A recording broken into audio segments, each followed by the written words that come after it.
hangover food, it's my when I'm sad food, it's just when I'm hungry. Hey guys, Shadowsun here, and I'm back today with another video.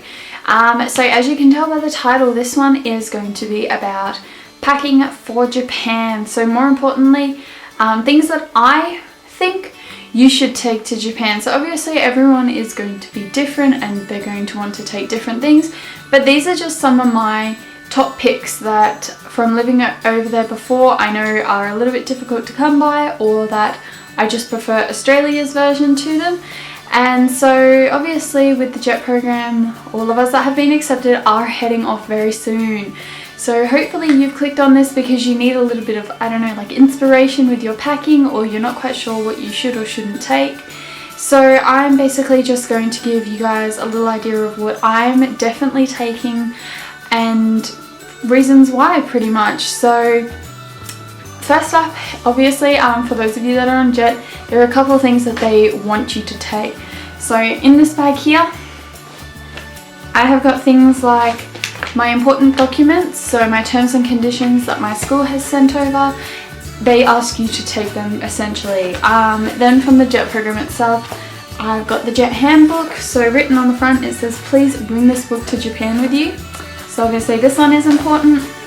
Another one that they've given is it's Japanese for JETs, and on the back of it says bring this one to Japan.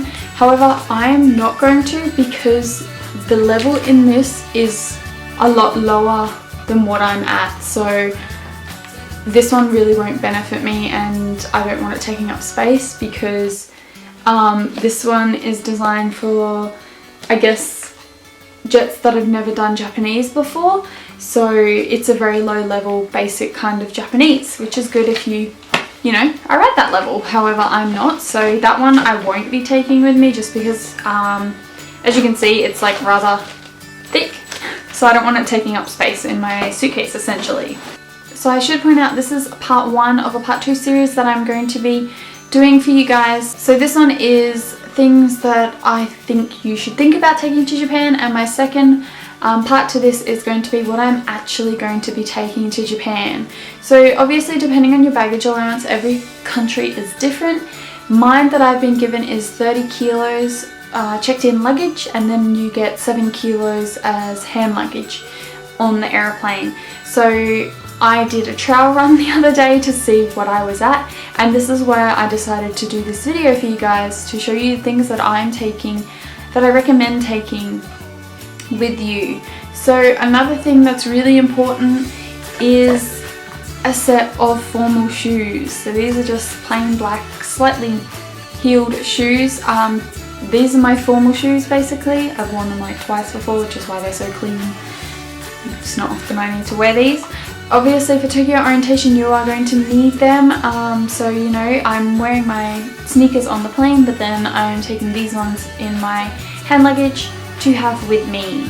Another thing as well for shoes, obviously if you are a size shoe that is large, so I am a size 6 Australian, but I find I don't have difficulty getting shoes in Japan. My feet fit majority of the shoes over there, so I can find them without hassle. However, if you are a larger shoes, especially for men, you may find it really hard to find shoes. So obviously take shoes if you know you're going to have that issue. Another pair of shoes that I'm bringing as a must are these ones here. They're just plain black slip-on ones. These are for in my school, so they've never been walked on outside.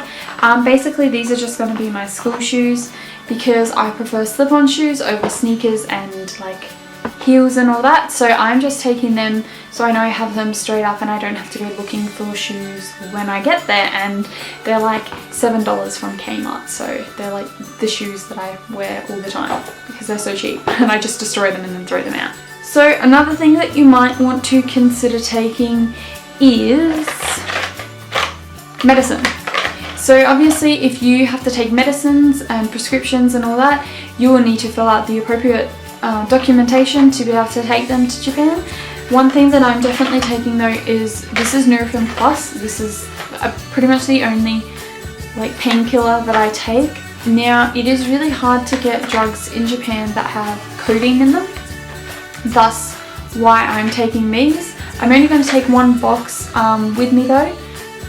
These are a lifesaver basically. I don't take Panadol and Nurofen and all that, and you know, ibuprofen frequently, but when I do, I want it to do its job. And I have heard in Japan that their painkillers aren't up to scratch with the rest of the world. I've never actually had Japanese ones, so I can't say whether that's true or not, because I always just take what I know my body likes, which is these ones here.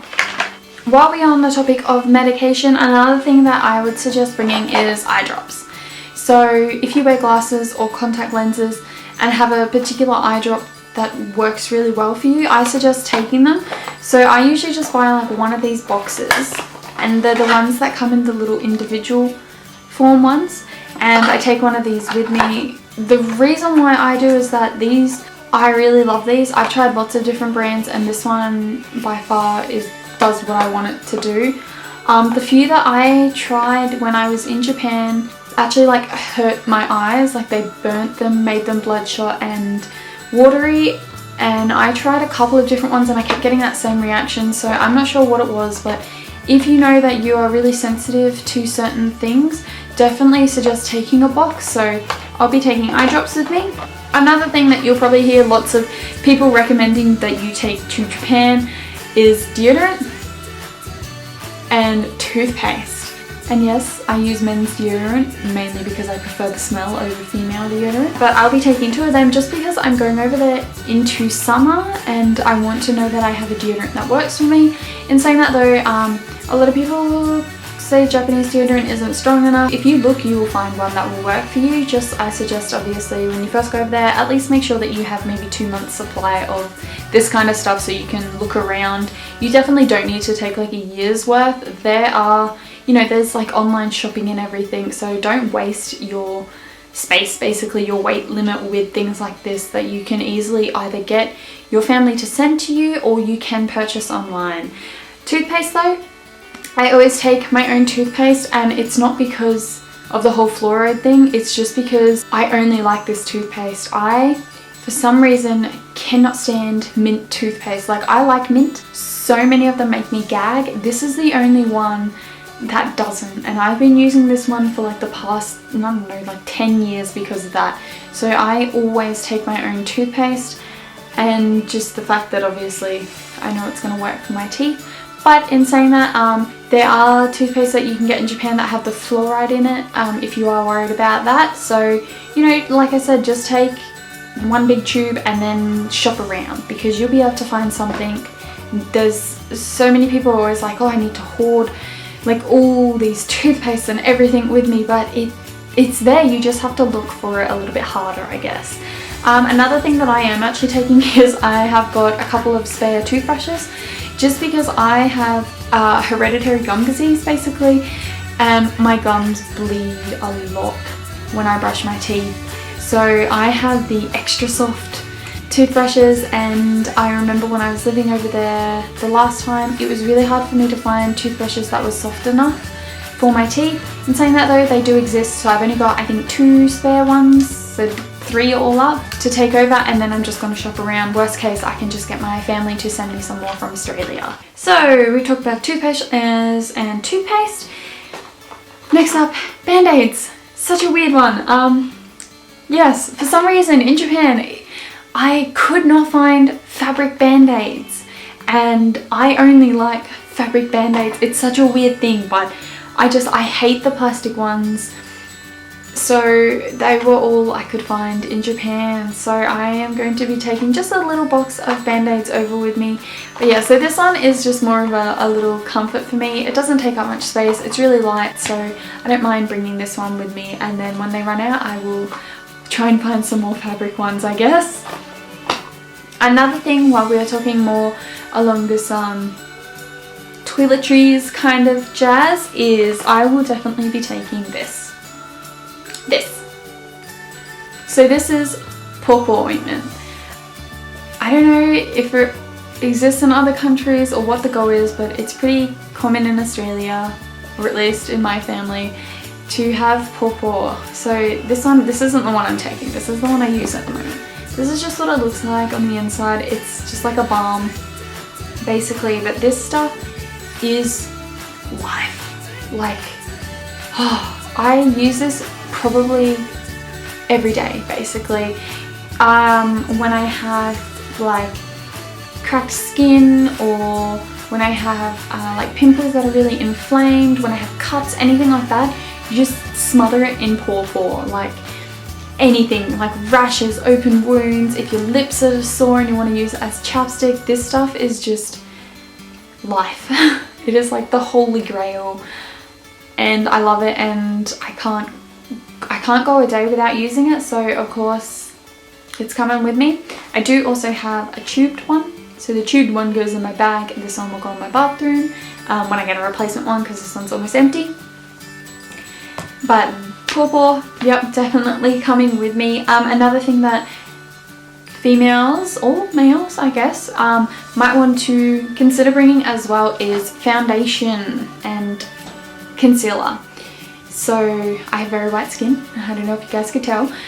Very difficult for me to find, obviously, foundations that match my skin tone in Japan, and so I just suggest bringing over, like, you don't have to bring a bulk amount with you, but I am bringing one like brand new unopened one, so I do have a full package. This will pretty much last me the year, so it's fine for me to just bring this because I don't wear makeup that frequently.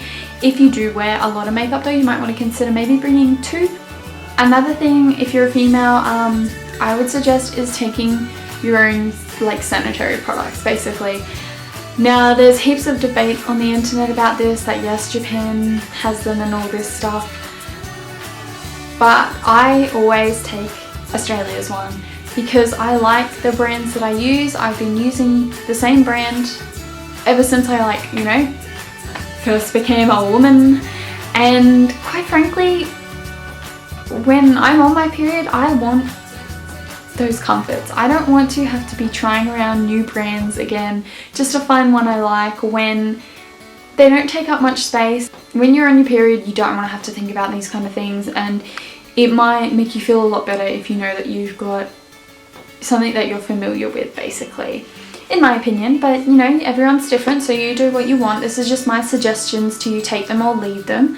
Another thing that I think is really, really important to take with you, especially if you're worried maybe about homesickness, is comforts from your country.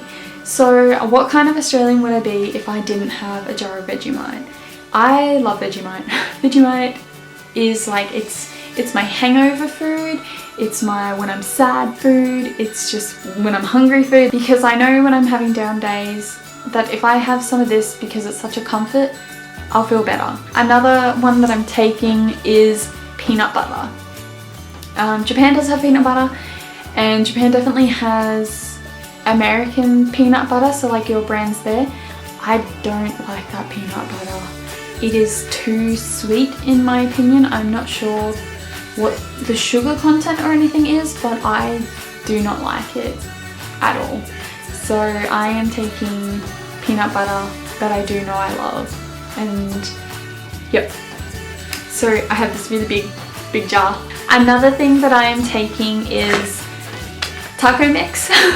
Like taco seasoning. My family is not Mexican. This stuff, I love taco seasoning, and it's really difficult to come across in Japan, or at least ones that I enjoy, like the old El Paso brand. But this is a very much so a comfort food for me, especially in winter. Another really big one for me as well is tea. So this is my favorite black tea. I drink like 5 cups of this a day easily. Just tea. It's something that's so simple, but I know when I'm feeling down that if I have a cup, like, I love all tea, but this tea just is my comfort tea. I don't know, I don't really know how to explain it, but just take foods and teas, if that's what it is, that you know when you're having a down day that they just instantly like make it that little bit better. Because when you're feeling homesick or just, you know, upset and missing your old way of life and everything, this is really gonna help you. it's, you know, just going to be that little bit of home for you where you can just have a breather and have a comfort that you're used to and that you've grown up with. So this tea is that for me. Another really big thing obviously for you guys to consider taking is cords. So in this I've got a whole bunch of cords that I need pretty much, but one thing I do suggest is that you get some adapters, not just one, get like a couple from one of these, or you can run like your power boards and that. So I have 2 of those, so obviously like one for my bedroom, one for the lounge room. Invest in a couple of these because they will be a godsend for you, and you're going to need them straight up if you've never been to Japan before. Another really big thing that if you're from Western countries, and I'm sure the embassy has told you in that, but take cash. So get money exchange into yen before you go to Japan, because it is such a cash-based society that if you have a card, you're going to be stuck basically without money until you can find an ATM that your card will accept. So my biggest advice is just take a whole wad of cash with you. Japan is really safe in comparison to other countries, so you don't need to worry about having so much cash on you. But that is something that I really do recommend, is take a whole bunch of cash. Then if you really don't want to carry that much cash on you, you can look at getting, say, like a cash passport, which is like an ATM card, but you can load foreign currencies onto it, because you're going to get charged less fees with one of them than if you were to just use your regular bank card in ATMs. So this is just generally speaking, depending on if your bank has any kind of agreements or anything. That may not be the case for you, but I know with my bank, with ANZ, I get charged a few different fees basically if I try and use that in Japan. So I prefer to just use a cash passport, but always take a bunch of cash with you. Yeah, that was everything that I wanted to show you guys, for you guys to think about, those of you that are getting ready and starting to pack and wondering things that you should maybe consider taking. I really hope this video did help you guys. This is just little things that I have picked up over my past years of living in Japan, of just ways that I help to deal with my homesickness and just little creature comforts. And I really do hope that you guys have at least maybe thought of 1 or 2 other things that you may not have considered, and that it helps you in making this next few weeks of extremely busy life less stressful for you before we all go over there. So if you like this video, don't forget to give it a huge thumbs up. It really does help my channel grow and reach so many more of you that may be looking into this and needing advice on what to take. And I hope you're all having a wonderful day or night wherever you are in the world, and I'll see you all in my next video. Bye guys!